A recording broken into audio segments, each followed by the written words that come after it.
Hi, this is Marie Jacobs from Liv Sotheby's Realty, and I'm here today with my good friend Brady Mullen, who is a former financial planner for many years, and he moved into real estate in the mortgage side of the business, and he's been doing a lot of educational videos with me, and we're really excited to bring you some new information and try to help educate people out there on how to invest and how to make money on real estate. Thanks, Welcome, Brady. Yeah, my pleasure. I always like to articulate it as I wanted to get into the real estate business because I wanted to help people see the financial impact of the real estate decisions that they made, whether it was, when is it appropriate to buy your first home? When does it make sense to consider adding real estate investments to your plans?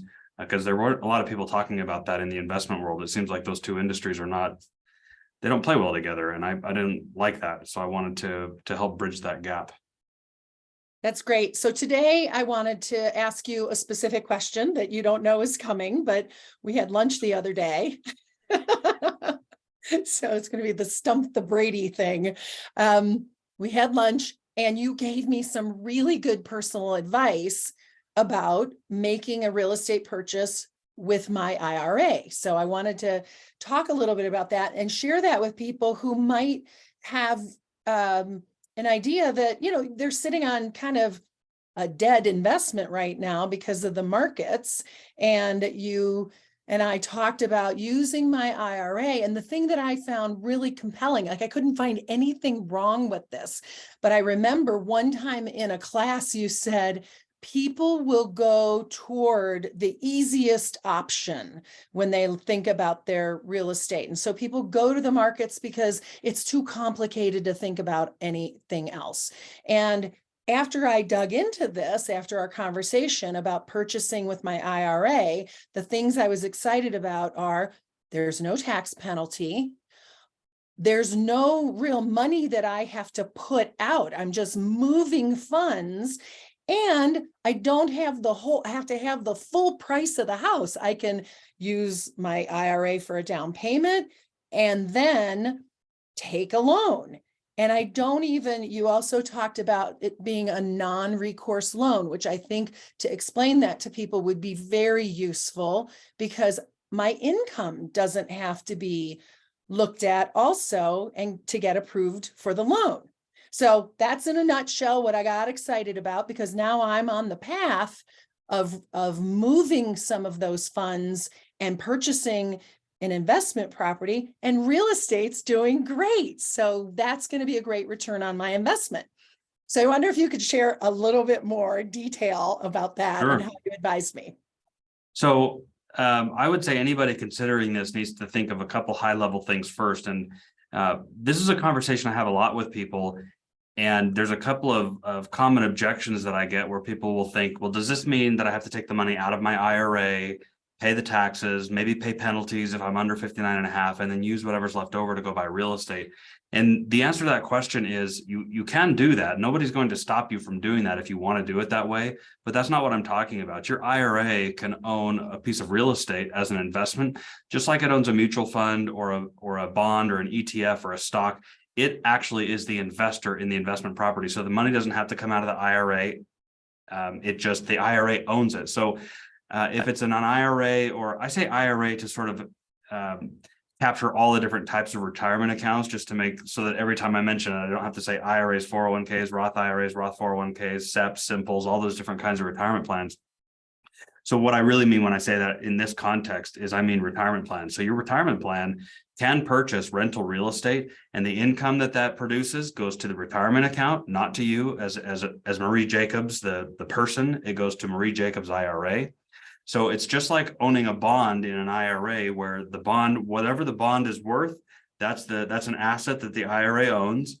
And any income that comes from that bond goes into the cash of that IRA, and it can use that cash to buy more bonds or buy more real estate or buy some stocks. It just goes into the cash account or into the cash portion of that IRA, just like it would if it was a bond fund. So sometimes people overthink it and they try to make it more complicated than it is, but it's just another investment inside the IRA.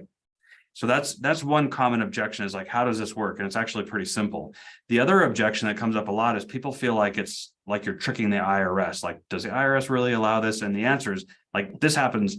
There's thousands and thousands, maybe hundreds of thousands of properties in the US owned by retirement accounts. It's a very popular thing to do. And the reason that nobody's really talking about it that much is because it's nobody's job to talk about it. Who are you expecting to tell you about this? Like, your financial advisor probably won't talk to you about it. They're not able to talk too much about real estate investing anyways. I found that out the hard way.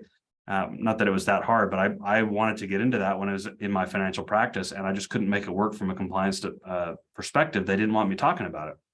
So you're not going to hear about that from your financial advisor. You're not going to hear about that from your CPA, because they don't like giving investment advice, because they recognize there's some liability there and they don't typically play in that realm. And many of them don't even know that this can be done. And the ones that know that it can don't know how. So you're not going to hear about it from CPAs. Maybe a family friend or a family member or a friend, excuse me, you might get some information about it there. But where else? Nobody's really talking about this other than the people who are doing it. And it's just not, but it happens all over the place. And the IRS, what they tell you that you can buy with your IRA is a list of things that you can't buy, not a list of things that you can. So people buy real estate with retirement accounts all the time. And if I can interject here, please. I like the comment that I said, I quoted you, I wrote this thing down that you said, that people gravitate toward simpler options. Like, it's just easy to leave it in my IRA.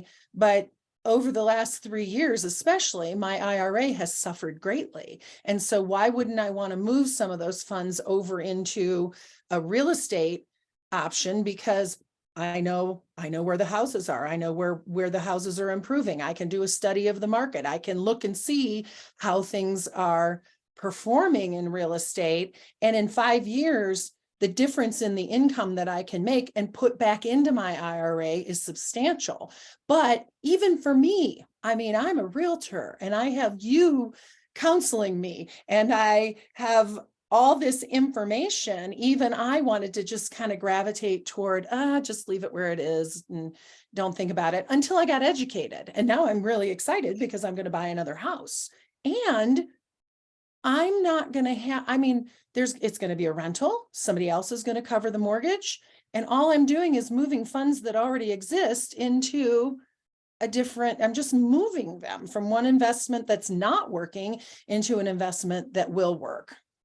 Yeah, by and large, I mean, there's a couple more moving parts, but in general, what you're doing is basically the same as, moving your mouse and selling one fund or one stock and using the proceeds to buy another, except instead of buying another stock, you're buying a rental property. And again, people do this all the time. There are industries built around this. There are custodians. They call these IRAs self-directed IRAs, but I want to be careful when I use that term, because that's not an official term. That's just what people call them, because even like Fidelity or Vanguard, they're going to have self-directed IRAs. But what they mean by that is you pick your investments. It's self-directed. But a different level of self-directed IRAs, there's custodians all over the country that will allow you to buy real estate with your IRA. It's not like Fidelity and Vanguard won't allow you. They just won't do the proper steps to report to the IRS what needs to be reported for retirement accounts if they're buying assets outside of their platform.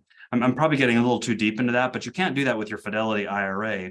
You have to have an IRA at a self-directed IRA custodian that will allow you to do that. And those custodians will also let you buy mutual funds and stocks and things like that, but they'll do the proper paperwork with the IRS so that you can own all sorts of crazy things, not just real estate. You can purchase, it's real popular to purchase precious metals there. You could buy Bitcoin with that. You could buy, let's see, you could do notes like hard money. Like you could lend money out of your IRA as hard money. There's all sorts of clever things that people do with their IRAs all the time. And if you do that with your Roth IRA, it's tax-free. Sorry, go ahead. I love that you brought up the custodian, because that's what finally put me over the edge, was calling the custodian that you recommended and having that conversation. I don't even have to be involved. I mean, he's going to take care of everything. He's going to do all the paperwork. He's going to watch the account. He's going to report to the IRS. And so it is so simple to do this, and it's tax-free, and there's no penalties. Like, why wouldn't I do this? I can't find a reason not to do this. So it's super exciting. And anyway, our time is up. And so if anyone out there listening wants to find out more about this, give me a call at 303-919-4122. And I can get you hooked up. You can also text me at that number. So this is Brady Mullen from Cross Country Mortgage and Marie Jacobs from Liv Sotheby's Realty. Thanks for hanging out with us. Thanks, Marie.